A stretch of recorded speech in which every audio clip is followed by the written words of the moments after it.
Well, guess what? Guess what, everyone? I've seen something really wonderful down here. At least I think it's wonderful. Can you see it too? Now, I haven't picked it up yet, but it's perfectly round and I don't think it's a button. I don't think it's a button. Oh, look at that! Oh my gosh. Hello there. My name is Nicola White. I'm a licensed London mudlark with a creative permit issued by the Port of London Authority. Welcome to my YouTube channel, where you will discover the magic of mudlarking on the River Thames in London. Mudlarking can be described as searching for pieces of history at low tide. I then research my finds to see what secrets they can reveal. Come along with me and let's see what the tide has left out for us today. I've spotted something down here that I just want to take a closer look at. I'm wondering if it's another skull. See that there? That definitely looks like the back of a skull. Let's take a look. Let's have a look. Oh, I can see some teeth. I can see some teeth there. See? And it looks like a meat eater. Could it be another one for the dog skull collection, which is growing rapidly? Oh, look, teeth all over the place down here. Oh my goodness. Gosh, what is this? Okay. So actually that's the bottom half of the jaw, isn't it? Out you come. Ooh. Ooh, ooh. Oh, goodness me. Look at that. Oh my goodness. Oh. Gosh. Now what is that? It's a little dog, isn't it? Heavens. That's quite a find. That is definitely a little dog. Gosh. It's quite nice to actually have the bottom part of the jaw as well. Okay, little chap. So, I'll wash it off at home because I don't want to risk losing. Look, there's a tooth there to take that. Oh, there's another tooth there. Very toothy little chap. Rawr. Yes, I think what we're looking at there is a little dog skull. And as many of you will know who watch my videos, I do have quite a collection of dog skulls. So here's another one. I'll take some photos of that.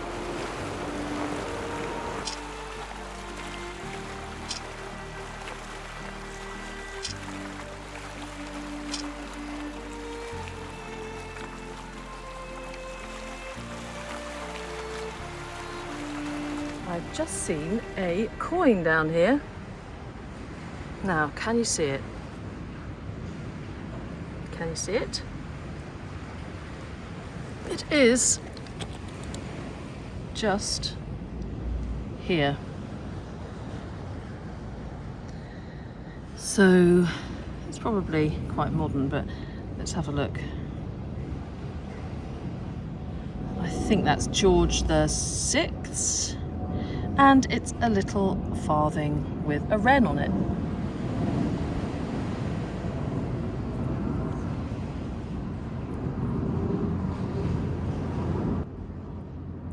And look what we've got down here. It is a little elephant. A plastic elephant. A tiny plastic elephant. What are you doing here?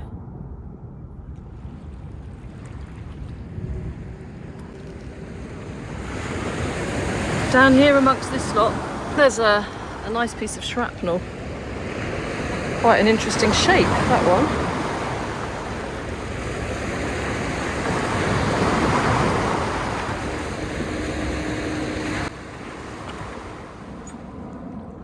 is a little cod marble down here.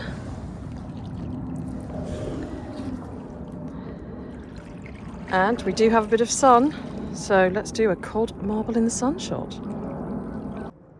I'm not sure where the sun is actually, it's behind a cloud, but you get the idea.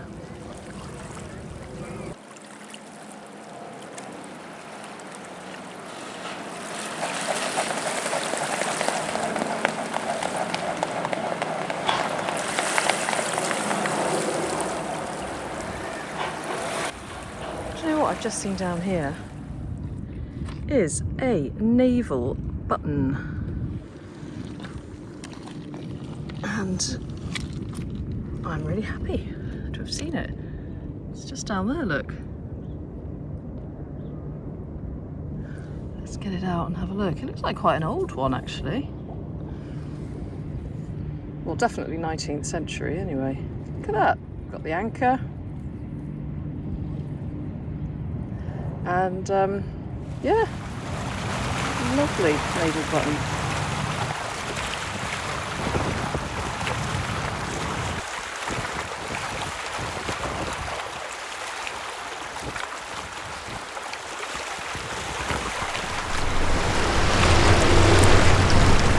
Well, guess what? Guess what, everyone? I've seen something really wonderful down here. At least I think it's wonderful. Can you see it too? Now I haven't picked it up yet, but it's perfectly round and I don't think it's a button. I don't think it's a button. Look, it's just here. I think this is a coin, and I think it's quite an old coin, and I'm very excited. I'm very excited. Or maybe it's a trader's token. Oh, look at that! Oh my gosh. Oh.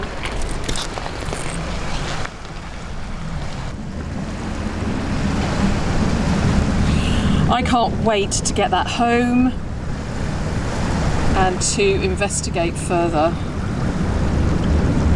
Oh, how exciting. It's either a coin or a trader's token, but that looks like a person there, doesn't it? That looks like a head of somebody. Maybe the head of a monarch.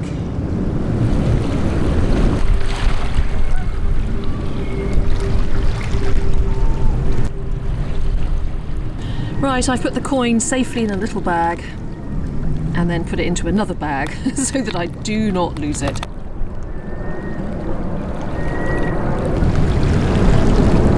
Now, I've just seen a splash of colour over here amongst all of the rusty rivets and nails, and I'm going to investigate further. It looks like a beer bottle, a metal one.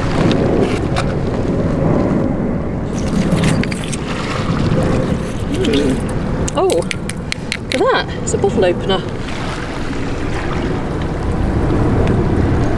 From Austria.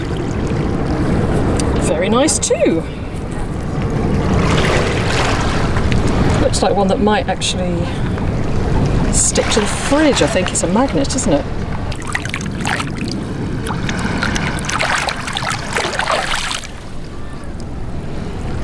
Well, it's not an ancient artifact, but it will come in very handy.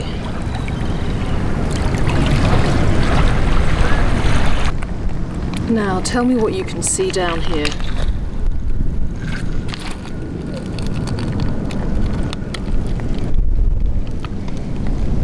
See it?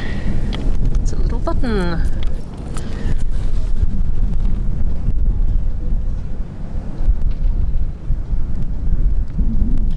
Quite an interesting one. Hopefully there will be a maker on there that we can do some research on.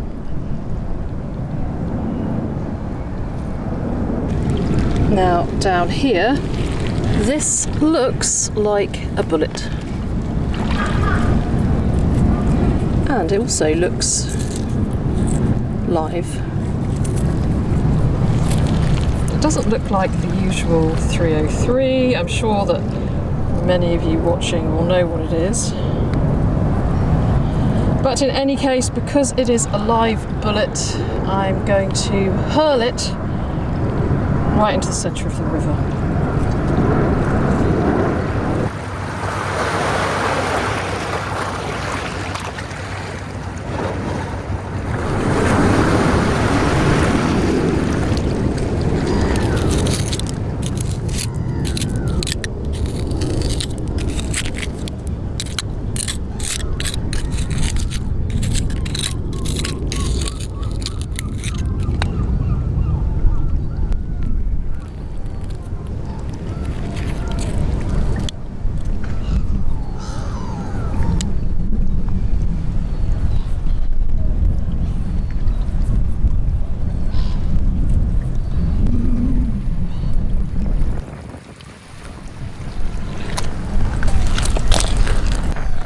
And I can see a piece of stem sticking out down there as well. What do you reckon? What do you think the chances are?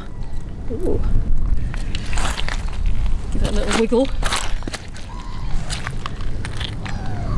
Well, I'm pulling on it and nothing's coming out, so that means that there is either a pipe in there or there's something holding onto it on the other end. And I think it's more likely that there is a pipe. A whole pipe.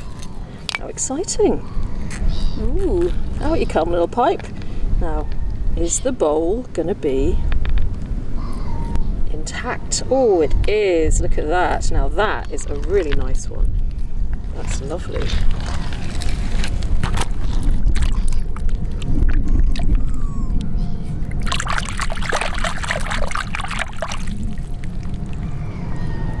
That's a little beaut.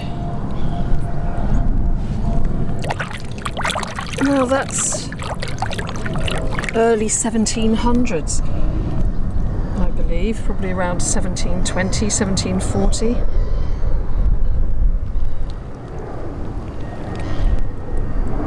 Very nice.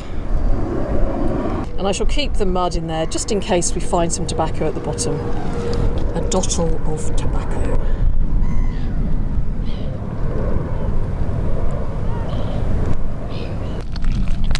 Ooh, I've seen something nice down here. Now this looks like the handle, possibly the handle of a pipkin or a cooking dish. Some kind of cooking dish, even if it's not a pipkin. Just there, look. Let's get that out. Ooh. Oh yes, now that is a nice one. There you are, look. It's like a hollow handle. I think, oh, do you know what? It's not the handle of a pipkin because it has got something there which would indicate that there was a handle on this. So it's more likely to come from some kind of bottle. Really nice though. I shall take that with me and ask Richard Hemery what he thinks. Because it looks glazed, you know, it's not... Oh, I don't know. No, it's not though, is it? It can't be the handle from a bottle because the neck, stops there. So, yeah, don't listen to me. But, okay, let's just give this a little wash a minute. Right, my trowel's there. Don't let me forget it. I'm just going to go down here a minute and wash this so we can see a little bit better what we're looking at. Okay. Yeah, it must be the handle of something, but I'm just curious as to what that little bit there is. You see, pipkins, they have like a hollow handle so that you could put a stick in there, and there would be like a bowl on the end, and you would be able to manoeuvre the bowl by putting the stick in the handle so that you didn't burn your hands as it was sitting on the coals. It could be that, but it could be something else. I'm looking forward to finding out.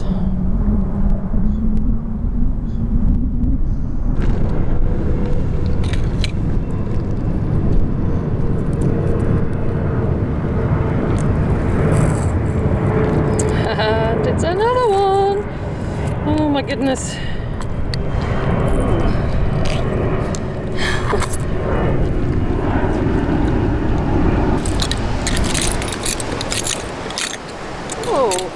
like a tiny button. Now this button has got 3 holes, and it's a bit of a mystery as to what they were used for. I've got a few of these. Feel free to make suggestions in the comments as to what you think they could have been used for, maybe on gloves, maybe underwear, but nobody is quite sure.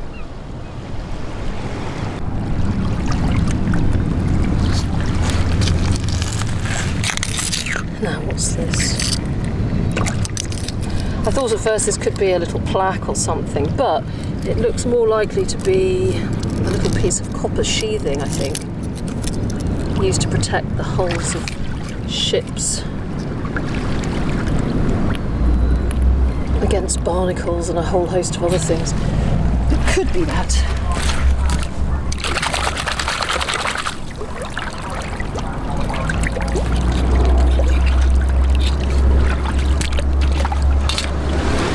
Unfold it later at home.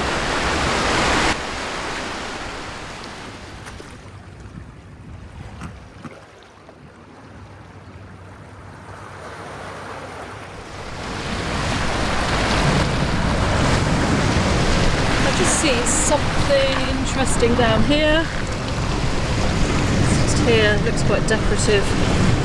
Maybe an escutcheon or something like that, something that's come off of a big chest or something.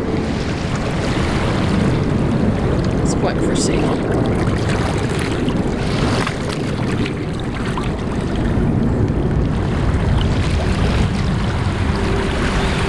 wonder what that's part of.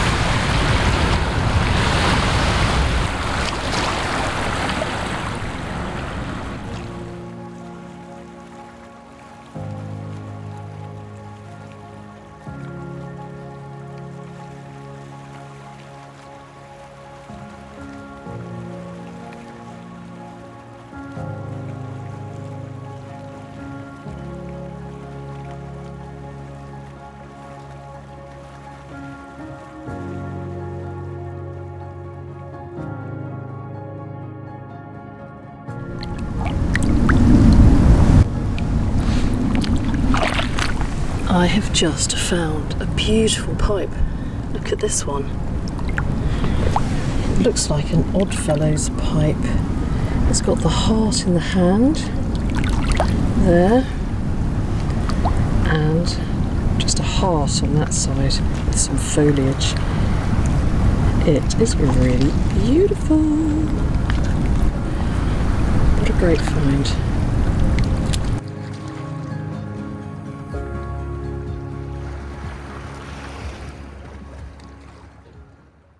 Hi everyone, thank you very much indeed for watching my video. Welcome to my studio. It's great to see you here as always. And I'm really looking forward to talking to you about some of the objects that I've got here in front of me that you saw me find during that mudlarking excursion along the River Thames. I hope you enjoyed the excursion as much as I did. You never know what the River Thames is going to leave out for us to find, but it never disappoints. There's always such an eclectic mix of treasures, old and new, dropped or lost in the River Thames, sometimes centuries ago. So it's ever so exciting to get them back home and research them and hopefully learn some new bits of miscellaneous information about London's history and the people that used to live in London. But before we do that, I just want to check in with you and find out how you are. How are you doing? I hope that wherever you're watching from, that everything is going well for you, and that if it's not going so well, that it soon will be. So, before we start to talk about these objects, I want to mention something about the Thames Festival, the Totally Thames Festival, which is taking place throughout the whole month of September. It takes place every year and it celebrates all aspects of the River Thames. There's all sorts of events for every member of the family. And actually I'm doing 2 talks. I am doing a talk in Woolwich on the 21st of September, and that's the one that I particularly wanted to mention to you. It's in a big venue called Woolwich Works in southeast London.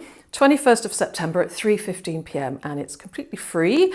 And I will be talking about my mudlarking finds, particularly related to Southeast London and Woolwich, and it's going to be so interesting. It really is. So if you can get to Woolwich on Sunday the 21st of September, please do come along. You do need to book a ticket, even though it's free. So I'll put the website details in the description to this video. So you can book it through the Woolwich Works website or the Thames Festival Trust website. And I would love the opportunity to meet you, so please do come along. And there's also going to be lots of other things going on that day because it's part of Woolwich Works Heritage Open Day. So there'll be lots of tours, walks, activities for all the members of the family. So maybe Sunday 21st of September, Woolwich is where you need to be. But if you can't make it that day, there are lots of other things going on. I'm also doing a talk in Greenwich on the 10th of September. And there's going to be lots of mudlarking exhibitions too in all sorts of historic venues across London. There's so many things happening, so it's always worth taking a look to see what you could get involved in or go to see. So that's that I wanted to mention, very important. Let me know if you can come along in the comments below, and then it can be a bit of a meet and greet as well. Okay, right, what am I going to start with here? So I'm going to start with actually my favourite find of that outing, which is also the smallest. And it's this tiny little coin here. It's actually a token. It's a trader's token. And these little tokens were issued between 1648 and 1672, a relatively short period of time during the 17th century due to a lack of small change at that time. They were then actually made illegal by Charles II after 1672. But during this small period of time, traders' tokens were issued by all sorts of businesses, shops, inns, taverns, butchers, bakers, candlestick makers. And it's wonderful to find them because they're like tiny little business cards of the 17th century. They've got such a lot of detail on them. And we can find out about the people who lived and worked in London and elsewhere in the UK, actually, not just London, back in the 17th century. Now I've got about 5 or 6 traders' tokens now. This is my latest find. And this one was issued by George Carpenter, a mealman from Wapping. And it was probably issued in the 1650s. So what we've got on here is 3 initials, G, C and M. So the G and the C stands for George Carpenter, and the M is the first name of George's wife, and she was Mary.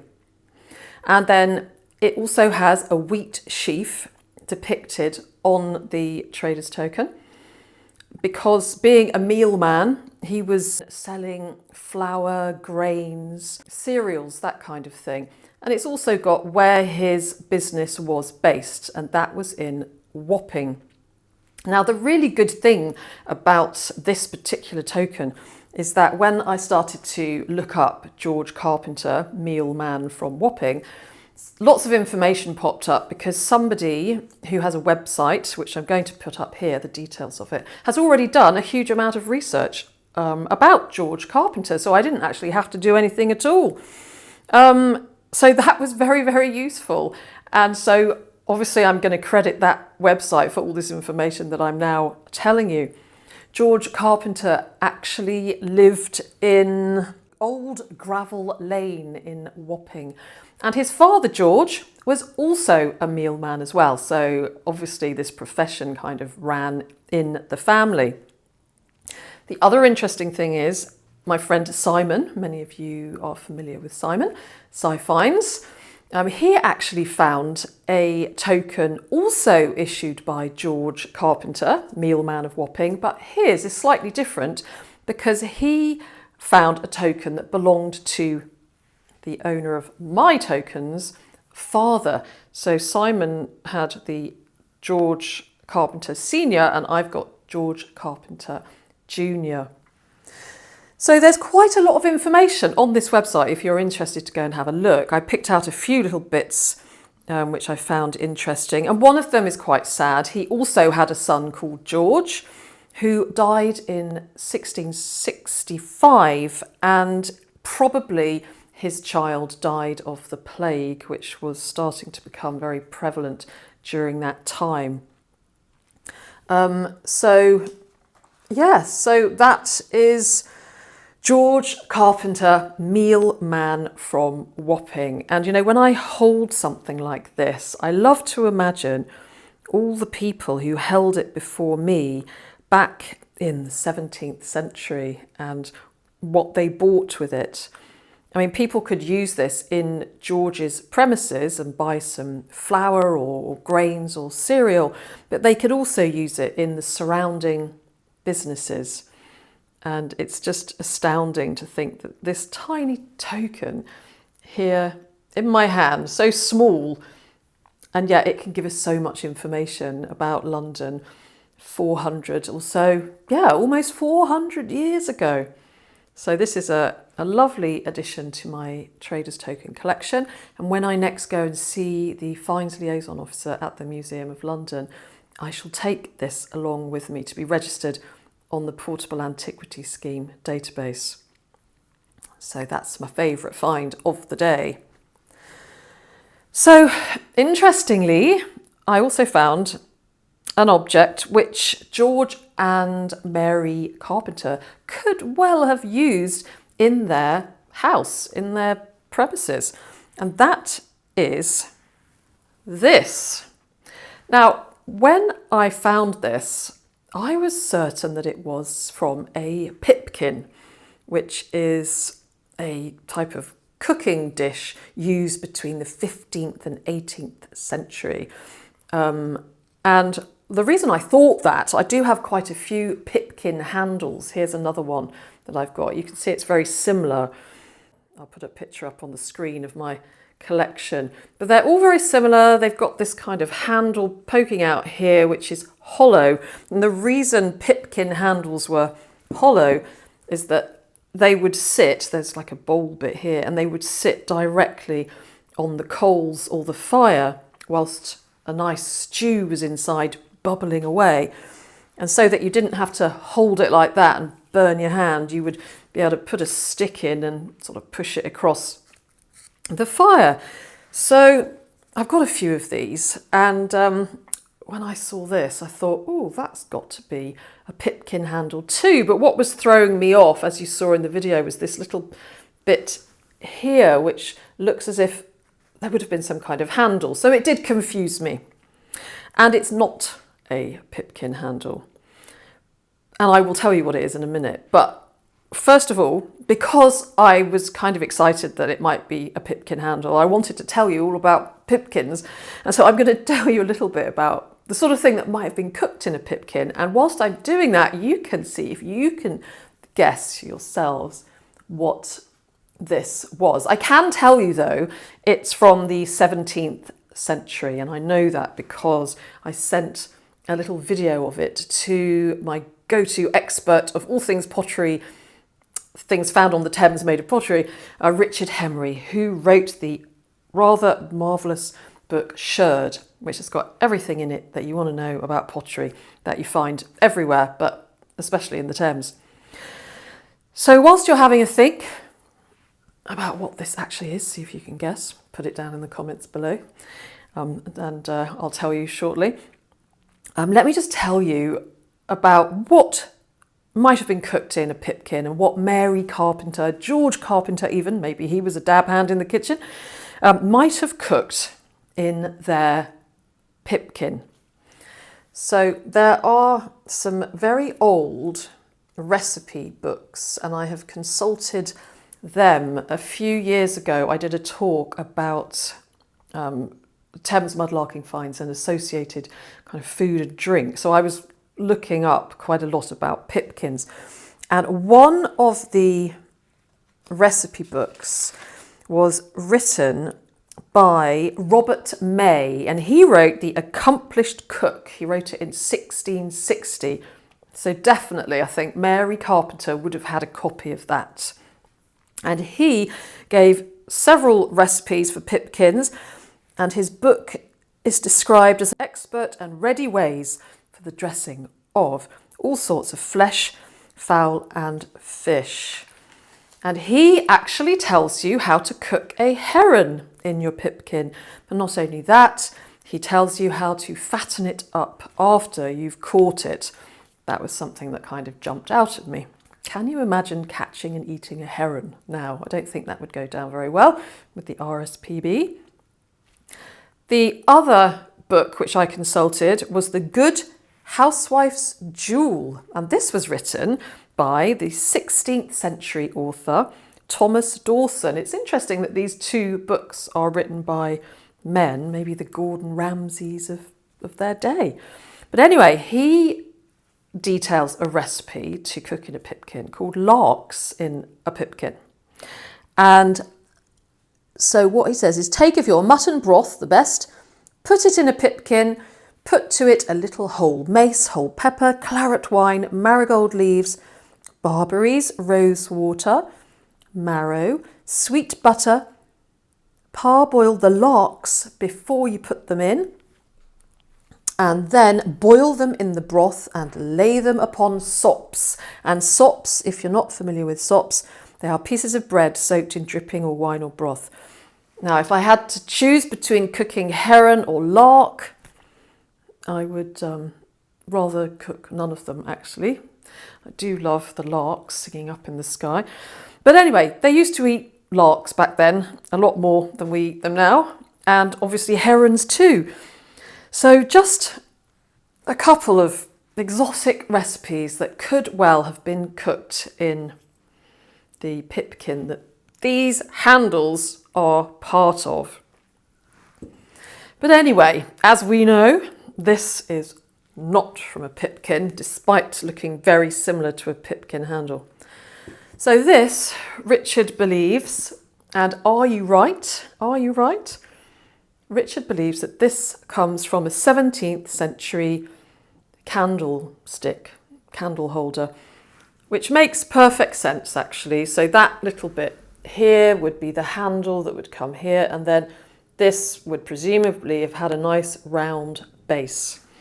So a candle holder, and that's lovely too, because George and Mary Carpenter could well have had this kind of candlestick holder in their house too, whilst they're eating their larks in a pipkin, sitting at their table in the dark with a flickering candle in the corner to give off a little bit of light whilst they're having their dinner. So also, talking of candles, I have actually found a Tudor candle holder before, and it's here. So this actually has been recorded on the Portable Antiquities scheme. So I'm going to also take this one along and show it to the Finds Liaison Officer. Perhaps he'll record this one as well. So now let's talk about the dog skull. Now, I don't know what it is about me and dog skulls, but I do have quite a collection now. And this one has got to be the toothiest one that I have found yet, and it has retained most of its teeth. It's interesting because I found quite a few skulls in the same area which are obviously from the same kind of dog, like this one here. Let's turn this around a minute. Look, they're the same shape, aren't they? Also, this one. Obviously small dogs, and I do wonder if they were dogs that were kept on ships and were for catching rats and vermin on the ships. Or maybe they were pets. Who knows? There's something beautiful about them. I know that skulls aren't everybody's cup of tea. I have got quite a collection. And the fact that they're dogs and they could have been somebody's pet made me think of the old pet cemetery, which is just down the road here in Shooters Hill. And in it, there's lots of little graves dedicated to pets dating right back to pre-World War One. And so the next time I talk about dog skulls, and I will be talking about them in the next couple of months or so, because I've actually found another one since this, we will take a trip down to the pet cemetery in Shooters Hill, and I'll give you a little tour around that cemetery. There's also a plaque there dedicated to the memory of pets that died during World War II, and that is because of a little dog collar tag that I found a long time ago that belonged to a dog called Bonzo who lived in Greenwich during World War II. So I think we're well due a trip down to the pet cemetery. If you think you know what species, is that the right word, species? Maybe not. What kind of dog this skull belongs to, then please do let me know. I was thinking maybe some kind of little terrier or something, but yeah, let me know what you think. Lastly, I want to mention this little button, and the person on this button is H. Myers of Chelmsford. I did manage to find H. Myers of Chelmsford on the good old internet. I found some good adverts for his outfitters, and he was the inventor, apparently, and sole manufacturer of the Paris trousers. He was a tailor and outfitter, dating right back to 1854 at least, and mostly seemed to cater to gentlemen. So a lovely mixture of finds, and of course we always have to have a few clay pipes, and we've got some nice Georgian clay pipes like these ones here, and they've actually got some nice maker's marks on, some nice Georgian crowns on the side of the heels here, and also the lovely Oddfellows pipe, which is later, that dates to Victorian times. Always got to have a clay pipe in a mudlarking outing. So those are the objects that I wanted to talk to you about, and of course if you've got any information or anything you want to add or ask about any of those objects, then please do let me know. Put your comments and thoughts in the comments section below. So that's it really. Now what I'm going to do, I'm going to end this video with some footage of the London fire spinners. Now a few days after this outing, when I found these objects, I was actually mudlarking in central London along South Bank.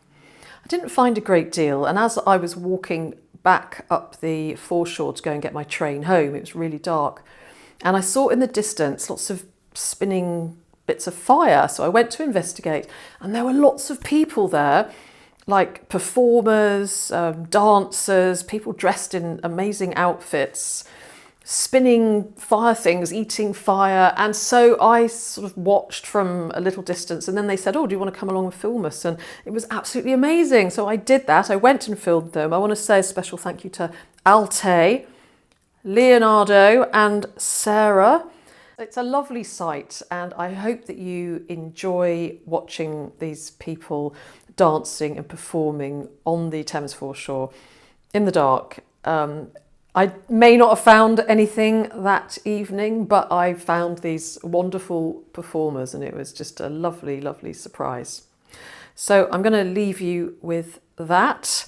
And before I do, I just want to say I hope that you have a really good week ahead, and that you do something that you really enjoy doing. A huge thank you to you all for watching my videos, and to those of you who have donated to my Ko-fi account.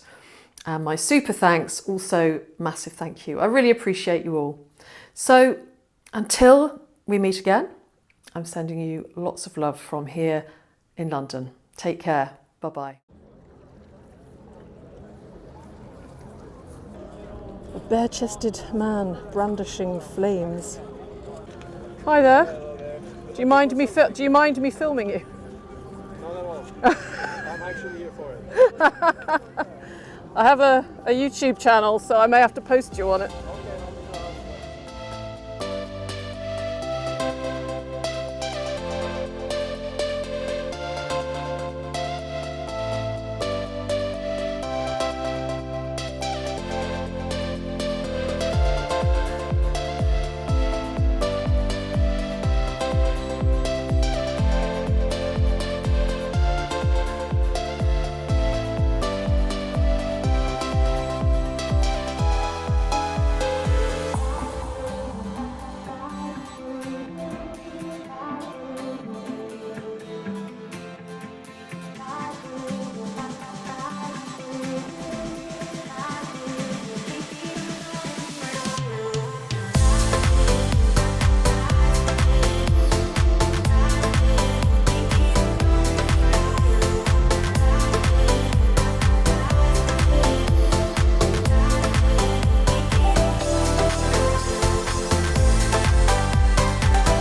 Well, I have to say that was pretty cool. London fire spinners. So do look them up, they're on Facebook and Instagram, and what a lot of fun that was. You just never know what's going to happen here on the Thames foreshore, do you?